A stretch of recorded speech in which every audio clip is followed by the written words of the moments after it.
Welcome to the Midlife Midsters podcast, your podcast for inspiration on being bold and saying yes to making the best out of midlife.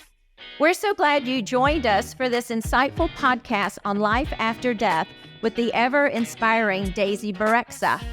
It isn't quite what you might think when first hearing the title of our show this week. It's not so much about the afterlife as much as it is about living life after. But before we get started, we're going to do some introductions. I'm Mary Ann. I'm Michelle. Hi, I'm Marla. I'm Leslie Ann. And I'm Daisy. Thank you, Daisy, for being here. We look forward to this discussion today. Now, I know you lived in the corporate world for a long time up until recently, and you made a decision to change that. We'll talk more about that. But even previous to that, your upbringing, I want to hear a little more about it. You were actually born in Colombia, that's right? Yes, that's right. I was born in Bogota, Colombia. Can you tell us a little bit about your upbringing? Sure. So my mom and dad met on a blind date here in Washington, D.C.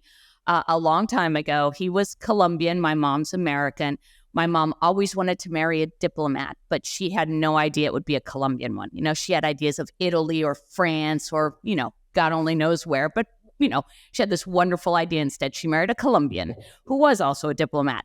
I was born and raised there. Then my dad was transferred multiple times. I ended up in high school and in boarding school here in the U.S. and then college. Met the man of my dreams, and we've been married 31 years. And that's why I stayed in the U.S. Okay, great. I'm not sure where you want to start about the life event that changed everything for you. But I thought we could start with you sharing kind of the circumstances surrounding the death and subsequent return to life experience. Sure. Okay, so my story it's quite unusual for many reasons. And I would say the biggest part of it that I think of every day is how lucky I was. And I was lucky. I was living in Dallas. It was COVID. We were all shut in. I was on the 16th floor of an apartment building. And my husband at the time had a global responsibility. So most of his staff was all over the world. Usually on a Monday morning, his first conference call would be 5 or 5:30. But that Monday morning, June 15th of 2020, he ended up having a delay and his first call was at 6:30. I hadn't been feeling well, but I had no idea how sick I was.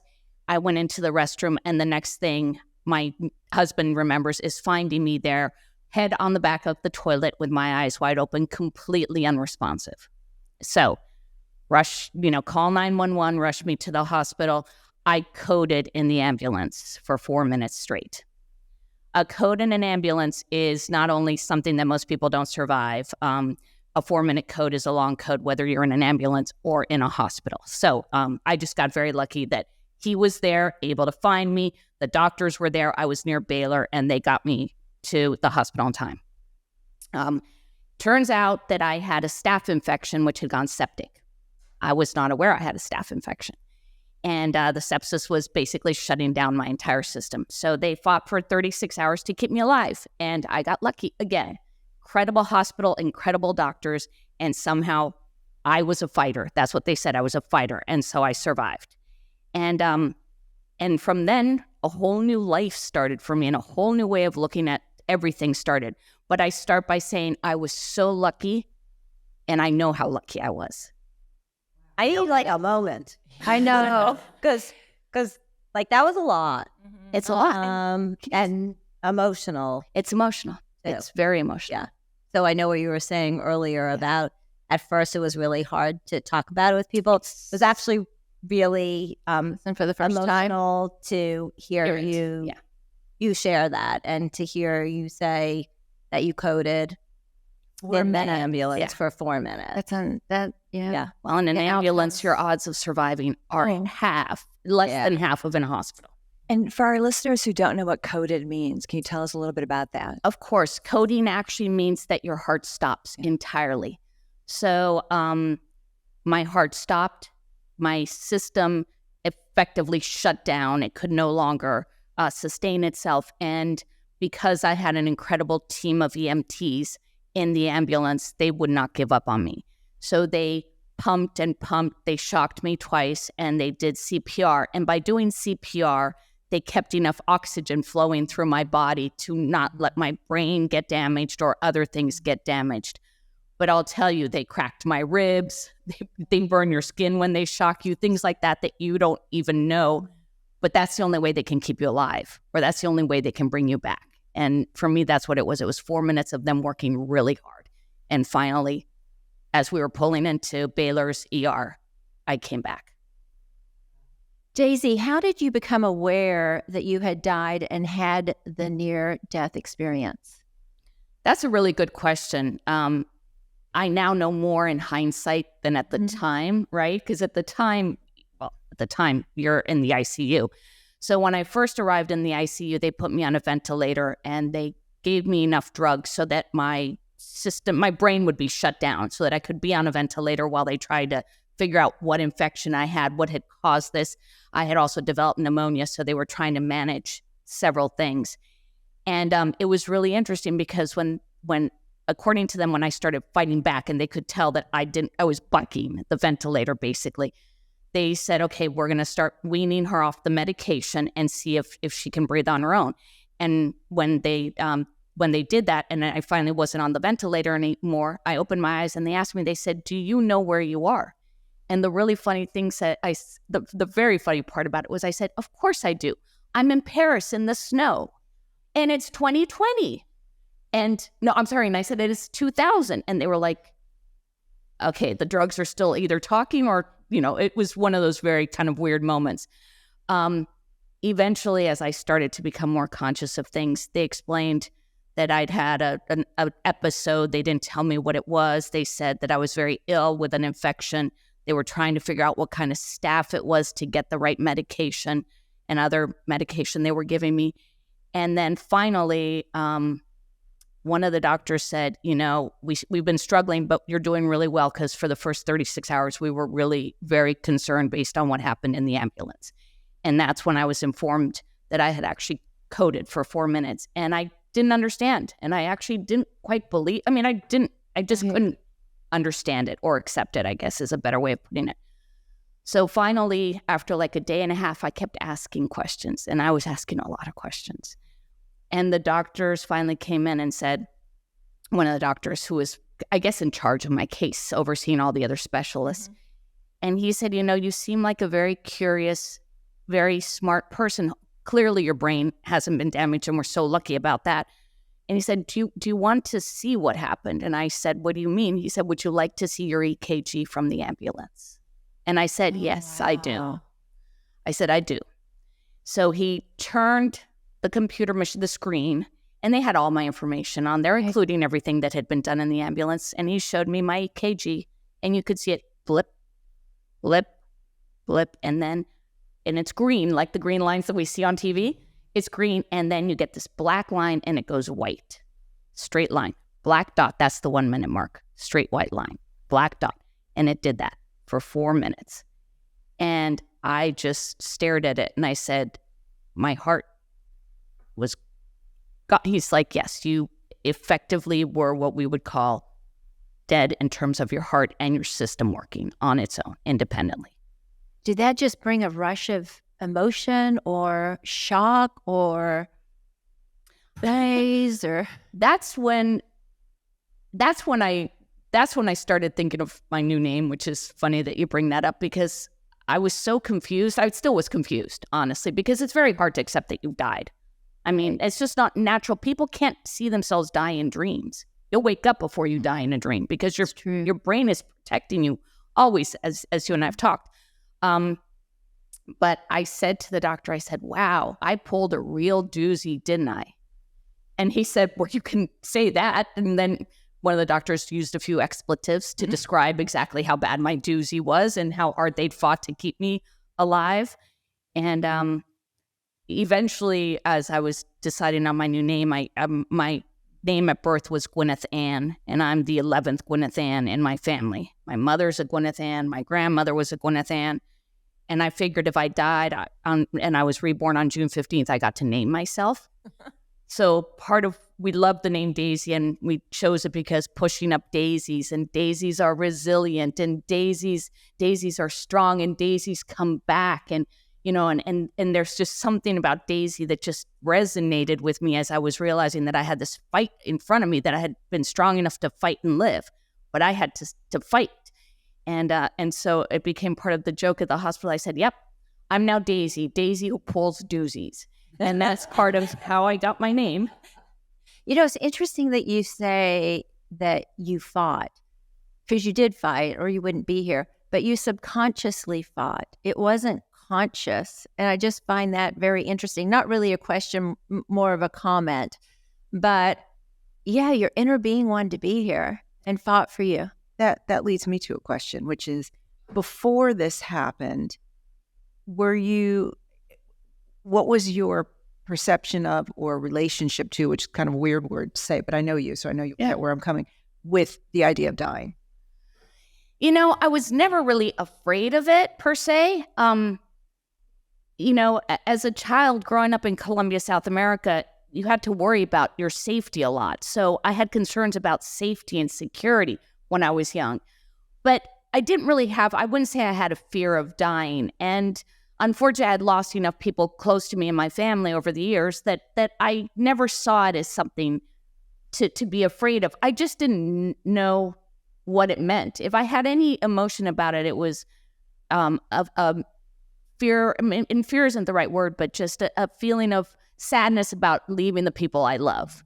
So if I ever had an emotion about it, it would be more that. It would be my missing out on things. But I wasn't afraid of dying.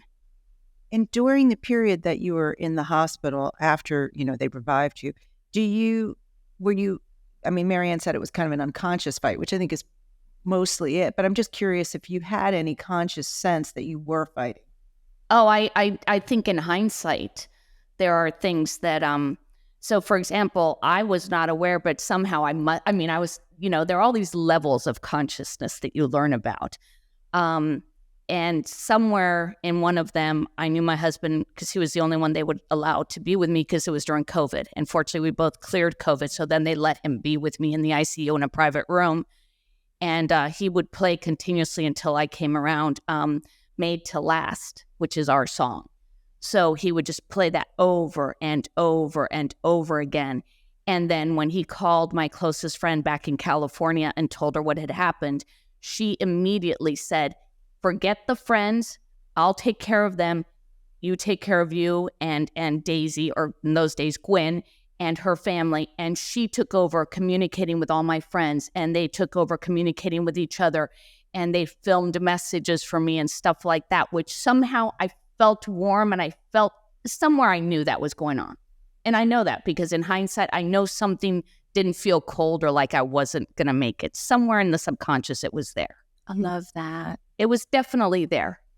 Well, I think, we talk about strength, we talk about courage, we talk about being bold, and it isn't always conscious of it, right? We talk about inner strength, right? There's something inside of you that gave you that strength to fight, go on, whatever it was. Yeah, absolutely. I also think, probably because I experienced this, that there really is, when it's your time, it's your time. And I truly kind of believe that. And I think that it wasn't my time, but I think it was a time for a good wake up for me, for like a shake me up a little bit to find more of a purpose in the things I really love, as opposed to some of the things that I did very, very well for my career, but maybe weren't the things that feed my soul. To be much more cognizant of life on a day-to-day basis instead of just, achieving the next milestone or whatever. So I think there was a reason for it. I really believe that. Like almost more purposeful in what you do? Yeah. I think more purposeful, and I think more, I think it really helped me figure out priorities. I mean, priorities are very different. Yeah. So I was going to say, a lot of transitions, right, are what catapults that kind of change. And I guess, and I'm not really sure how I want to ask this, but clearly, as you said, you made decisions after this experience to live life differently.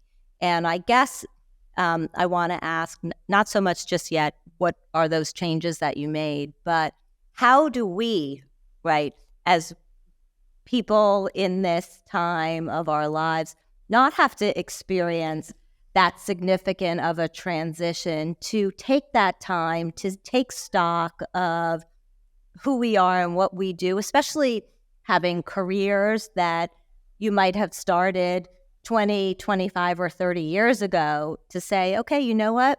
Let me think about what it is that I don't remember what the words you use, but I always use, like, what sets your soul on fire. Yeah, what makes you really tick. I think one thing that I realized was that I had spent most of my career, and don't get me wrong, I loved my career, and I had a very successful one. But I spent most of my career, I think, meeting others' expectations, starting with graduating from school in New York City in the late 80s when everybody went to Wall Street. So I went to Wall Street, and I did. I loved it, and I was good at what I did. And then I was a consultant, had an incredible consulting life. But I always found myself wanting to give back to the community, give back to people. A lot of people would say that I'm very Latin that way, that kind of my Latin personality comes out. And I think that's partly true. Partly it's Latin, partly it's just who I am. So I realized, okay, I need to find things that satisfy those needs in me. But I also realized that I need to create more boundaries. And I think as we get older, we need to become better about boundaries and taking care of ourselves, but also knowing what we want versus what we think we have to do, versus continuously pleasing somebody else. There used to be a joke at my office, that long time ago, fortunately, but there used to be a joke that if you wanted something to get done, go to Gwen, because she'll get it done. Well, that's fine, and I did, but that's not fulfilling. That's achieving. It's very different to achieve than to be fulfilled. I think I want to back up just a little bit. You had this experience, and you talked about kind of feeling the warmth of friends and family and your husband. Can you share any more about kind of your reflection back on that experience when you weren't conscious, when you were kind of fighting to regain it? Yeah. I think it was really interesting because when people asked me, a lot of people have asked me, did you see a light? That's a very common question. Did you hear anything? Did you feel a pull? And actually, I didn't. What I did know was that when I was put in the ambulance, I wasn't conscious enough to understand what was happening, but I could hear noises and see, like, when you close your eyes, you can see light if it's very bright. Obviously, in an ambulance, it's going to be very bright. So I could hear noises. I could distinguish anything. And then something happened, and then I could hear them again. So clearly when that something happened was when my brain was just, and my heart were not functioning. But I also know that when I got into the hospital, as soon as they started waking me back up, I didn't feel pain. I didn't feel, that may have been the medication, but I felt safe. I felt comforted. I felt like I was coming back. I felt like I was, just coming back to life, literally. And it's funny because I've never been one. I'm a Unitarian, so I believe in everybody's faith, and I respect absolutely everybody's faith. And my only hope is that people don't impose theirs on others or don't use them in a negative way. So I've always just been very open. And but it was very interesting because the day that I was finally very conscious, I kept looking at the end of my bed. I had a pillow at the end of my bed to prop up my feet. And I kept looking at the pillow, and there were these little angels on my pillow. And I kept saying to my husband, there are angels on my pillow. And my husband would say, there are. And I'd be like, yep. And then I'd look up and say, there's an angel on the wall. There's an angel on the ceiling. They weren't moving. They weren't anything big. They weren't like life-size. They were just little angels. And it was really interesting. But I saw them, and I can't explain it. Don't know if it's because I was looking for that at that moment. Don't know. But it made me feel really safe. I was like, okay, I'm here and somebody's watching over me. That's a gift. I think it might be. Before the incident, when you went into the bathroom, do you remember having any kind of feeling then that something was wrong, or any sort of feeling of impending something? Yeah, I was not feeling well. So my husband, as I mentioned earlier, he was in charge globally of a finance function of an equity investment firm. And so we were always on the road. And so at that point, I had quit my job, and we would spend a lot of time in Europe and in Asia and traveling around. And summertime was always our Europe time. We'd be there for months. So here it was summer, and I was trapped on the 16th floor of an apartment building in Dallas, Texas, where I didn't know very many people. And unfortunately, people in my building who were very young weren't taking COVID very seriously. So they were in and out of elevators without masks. So I was just concerned. So I felt kind of trapped. And one of the things that I used to do, which I don't do anymore, I'm very proud of. It's one of the things that I've worked through with my therapist a lot. What I used to do was, if I got stressed, I would stop eating. And I literally would stop eating. And if I got really upset and really worried, I'd have a drink. Well, guess what? Have a drink and don't eat for 3 days, and it's not good for your body, especially if you're really run down. So by the time I got to the hospital, in the 72 hours before my event, I'd had one fried egg to eat, and I was weighing 94 pounds, and I wasn't feeling well. So I knew something was wrong. I had no idea how sick I was. So you mentioned you changed your name. Yeah. And you've talked a little bit about, but tell us more about what has changed for you since this experience.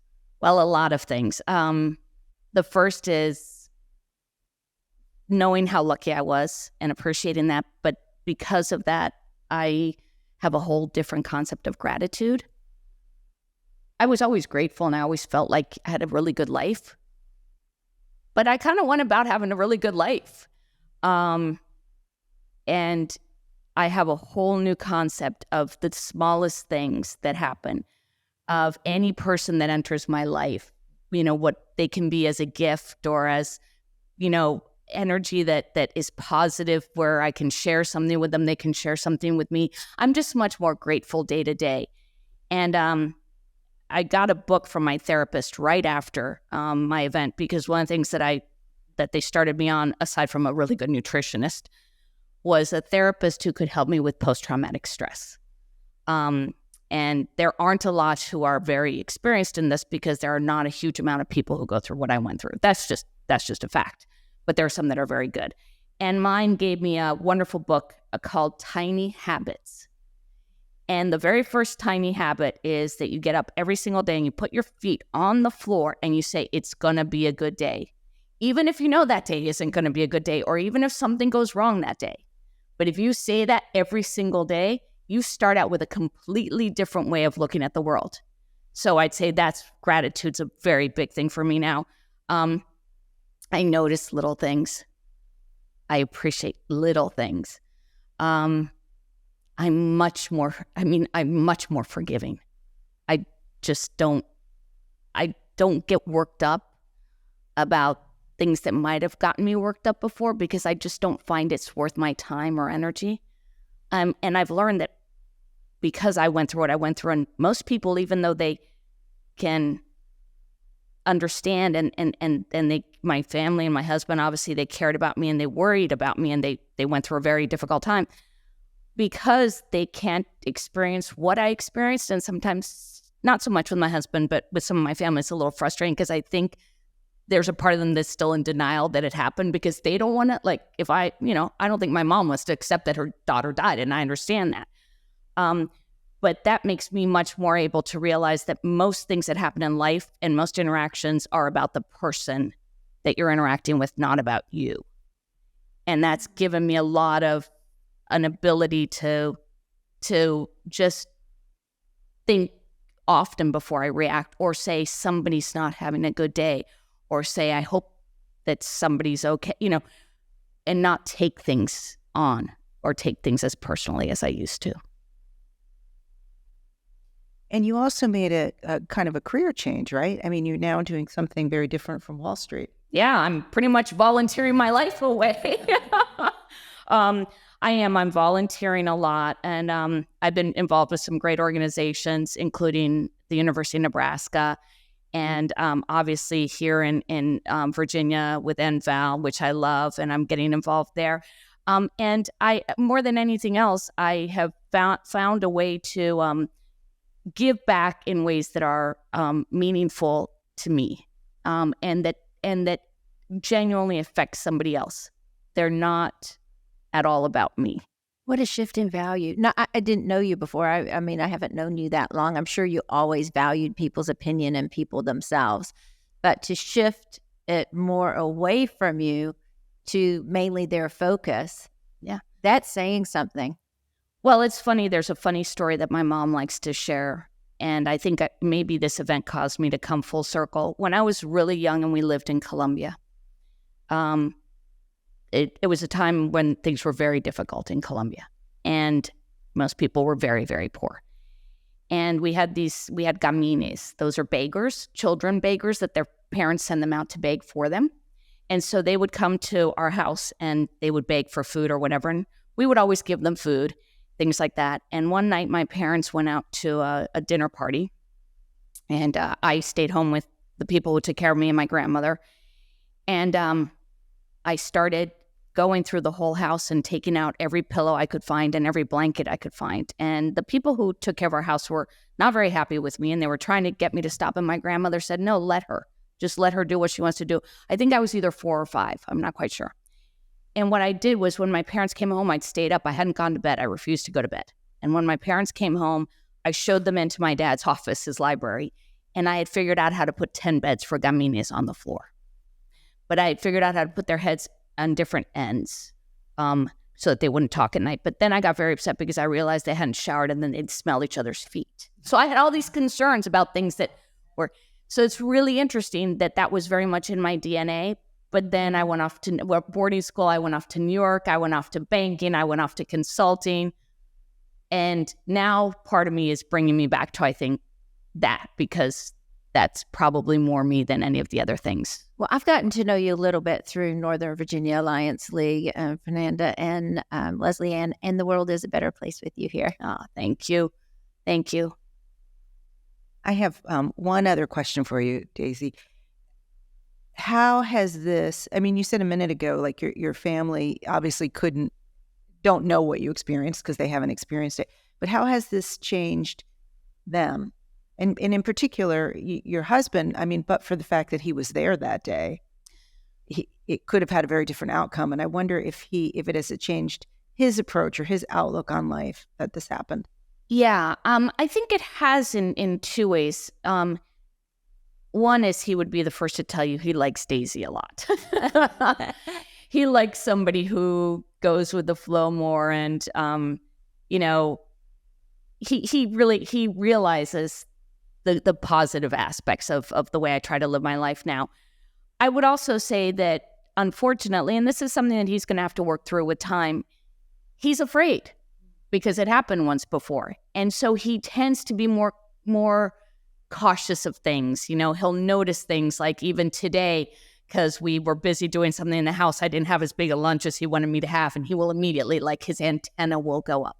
And I understand that. So that's something he's going to have to work through. But I think in general, he would tell you that he's pretty happy with Daisy. I'm sure it did make him feel more mortal. It really did. You know? Yeah.